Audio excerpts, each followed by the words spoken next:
asambleísta Esteban Torres. Buenas tardes, asambleísta Torres.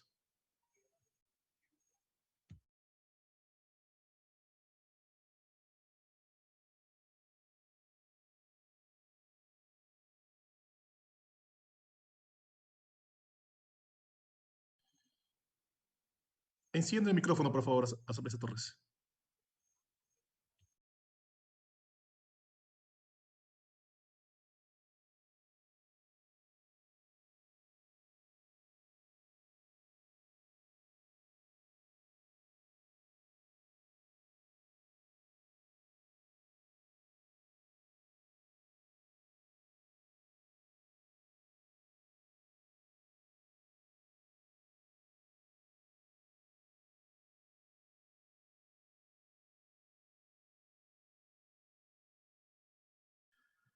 Por favor, el departamento técnico verifique cuál es el inconveniente de la asambleísta Torres. Hasta mí, Ya estoy, señor presidente. Perfecto. Continúa, asambleísta. Buenas tardes. Gracias, señor presidente. Disculpas por ese problema técnico. Quiero dar mis observaciones de carácter jurídico de este proyecto que implica una reforma al COIP y, por supuesto, a la Ley Orgánica Integral Penal e Integral para Prevenir y Erradicar la Violencia contra la Mujer. Y lo que dice el título, que creo que es importante, es para prevenir la violencia sexual digital. Mi pregunta a todo esto es, ¿cuál es el fin de la ley? ¿Dónde está la esencia de esta reforma? Porque para mí son claros la exposición de motivos, pero la estructura del proyecto no está tan clara. Se reforman únicamente 3 artículos sobre violencia sexual en el COIP y, sin embargo, se reforman 7 artículos sobre temas de manejo y protección de datos, no todos relacionados con índole sexual, es decir, son incorporaciones positivas, creo yo, son necesarias, positivas, pero alejadas de la esencia del proyecto. Son 7 artículos en este sentido y, adicionalmente, fuera del COIP, una reforma a 2 artículos de la Ley Orgánica Integral para Prevenir la Violencia contra la Mujer. Me voy a centrar en 2 temas. Espero que el tiempo me alcance. Lo primero es la incorporación en el proyecto del artículo 166.1, el famoso ciberacoso sexual, a continuación del actual artículo 166 que trata el acoso sexual. Creo que es un artículo con un tipo penal muy abierto y lo que quiero plantear en la discusión y en el debate a los asambleístas en este pleno es si es realmente necesaria la inclusión de este nuevo artículo o con una pequeña reforma, especialmente al último inciso del artículo 166, podríamos tener una norma mucho más clara, más directa y más útil para los ciudadanos, especialmente las mujeres que sufren violencia sexual digital. Ya lo mencionó el asambleísta Cucalón y tengo yo exactamente la misma duda. Cuando en el artículo 166.1 se dice que la persona que por sí mismo o por terceros, en forma directa o por medios tecnológicos o digitales presentes o futuros, esto no tiene ningún tipo de sentido. ¿Estamos hablando acaso de algún algoritmo que se programa, pero el rato que se ejecuta y hace daño se convierte en presente? Eso no tiene sentido en el artículo 166.1. Adicionalmente, en este artículo se incorporan 9 verbos rectores a los que se les dice vigile, persiga, moleste, presione, intimide, insulte, denigre, dominio, perturbe.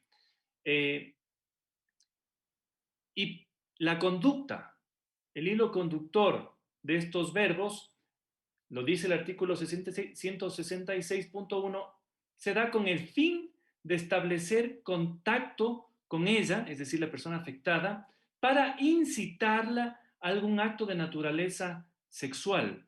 Me parece que el artículo no es nada directo, no va al grano. ¿Cómo se podría interpretar a futuro el verbo incitar? Si según la Real Academia Española significa inducir a la fuerza a alguien a una acción. Y eso está ya previsto en el artículo 166, especialmente en el primer inciso, cuando se dice cuando implica alguna subordinación de la víctima, es decir, hay fuerza. Ya está este elemento en el artículo 166 actual. En ese sentido, considero que está mal estructurado el artículo 166.1. La redacción no es directa y, a diferencia de lo que ya dijimos en esta reforma, que dice con el fin de establecer contacto para incitar a un acto, veamos lo que dice el 166, es mucho más claro. Persona que solicite algún acto de naturaleza sexual. Y lo mismo está establecido en el actual 166, tercer inciso, persona que solicite favores de naturaleza sexual que atenten contra la integridad sexual de otra persona. Con incluir simplemente una frase que diga por medios digitales o telemáticos, creo que cumpliríamos de forma más directa, precisa y con técnica penal el fin que busca esta ley. Luego vamos al segundo inciso, que es una copia básicamente de lo que establece el segundo inciso del actual artículo 166, no varía mucho.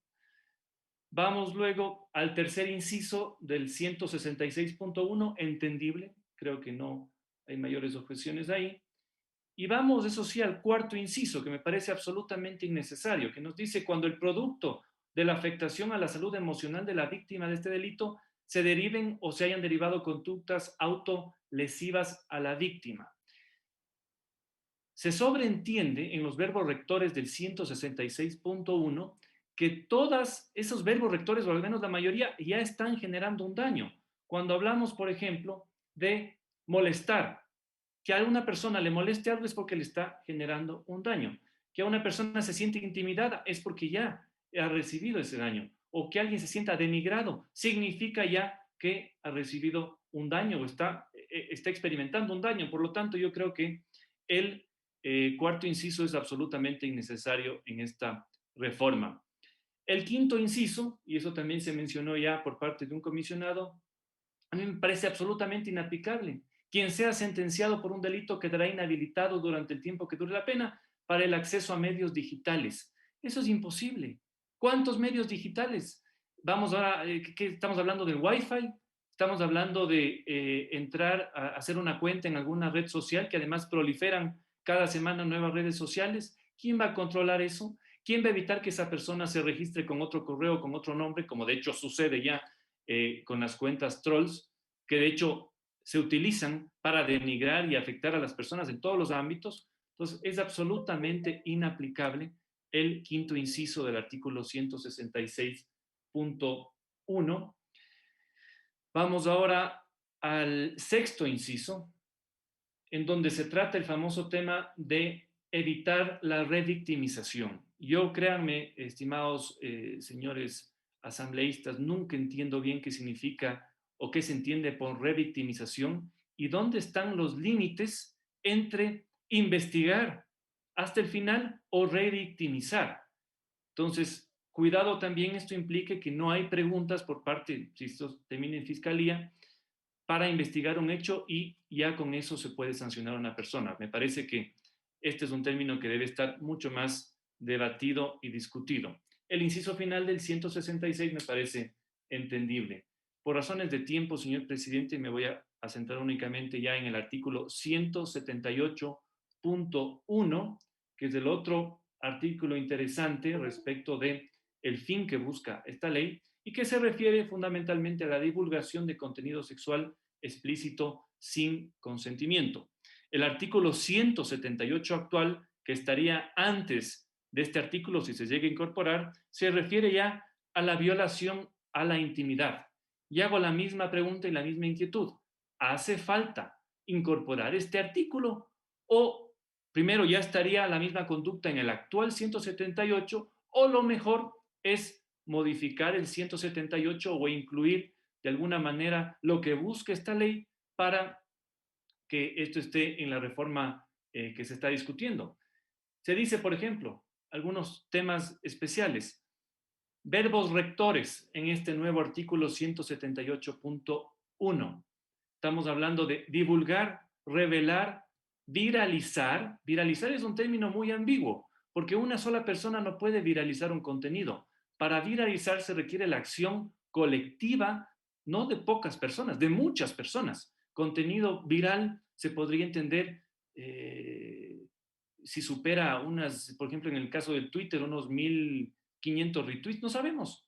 Pero ese término no me parece técnico y, como les digo, además está fuera ya de la responsabilidad de una sola persona. Entonces, se incorporan estos verbos: divulgar, revelar, viralizar, cuando el 178 dice lo siguiente muy claro: la persona que, sin contar con el consentimiento o la autorización legal, evidentemente, acceda, intercepte, examine, retenga, grave, reproduzca, difunda o publique datos personales, tiene su pena. Difundir o publicar creo que es exactamente lo mismo que divulgar o revelar. Se está repitiendo ya lo que establece el artículo 178 actual. De ahí vienen dos circunstancias concurrentes en el 178.1 que las ponen en el artículo. Está el hecho de que se produzcan sin el consentimiento de la víctima, y ya está esto clarísimo en el artículo 178 actual. Y lo segundo, que cause un daño, lo cual sí es novedoso, porque eso no está establecido en el 178 y le estamos dando una consecuencia ya a la acción, es decir, que esté causando daño. Quizás eso tiene que estar contemplado. El segundo inciso de este propio 178.1 dice, no se entiende realmente, yo creo que se tiene que eliminar. Dice que se va a sancionar con la misma pena del párrafo, entiendas esto, cuando el contenido difundido sea extraído de cualquier dispositivo electrónico que no sea propiedad del infractor, sea que éste haya sido encontrado, perdido, robado o hurtado. Yo no entiendo. ¿A quién se está sancionando? ¿Al que le robaron el celular pero no difundió el contenido? ¿Al que encontró el celular pero difundió? En ese caso ya sería el del primer inciso. Es absolutamente inentendible. Se tiene que eliminar este inciso porque realmente no tiene ninguna lógica en el texto. Vamos ahora, el siguiente inciso es entendible. Vamos al cuarto inciso. Ahí se incorpora un nuevo verbo. Dice, quien comercialice. Comercializar, que es un verbo distinto porque significa que hay algún tipo de retribución económica o lo que sea por comercializar este tipo de contenido. Está interesante. Ahora habrá que tener en cuenta también que vivimos en un mundo en donde hay incluso plataformas, me refiero a esta famosa plataforma OnlyFans, en donde hay contenido sexual explícito que se comercializa, al cual puede tener acceso una persona si paga una suscripción y que eventualmente podría incluso sacarlo y difundirlo por su cuenta. En todo caso, interesante. El último inciso, ya por el tiempo, el noveno inciso, perdón, lo mismo.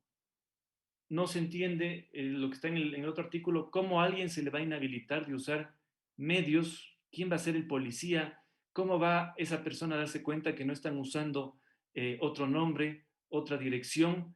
Eso es algo que sin duda se tiene que revisar. En lo que respecta a la reforma en el manejo de datos, creo que es positiva, pero sí me preocupan estos dos artículos que son el centro de la reforma, o al menos lo popular de la reforma, con este tipo de inconsistencias jurídicas que no se entienden y que además a veces me da la sensación quizás de que queremos agregar artículos cuando bien podríamos hacer modificaciones técnicas a los artículos ya existentes. Le agradezco, señor presidente, por darme la palabra y una buena tarde a todos los asambleístas.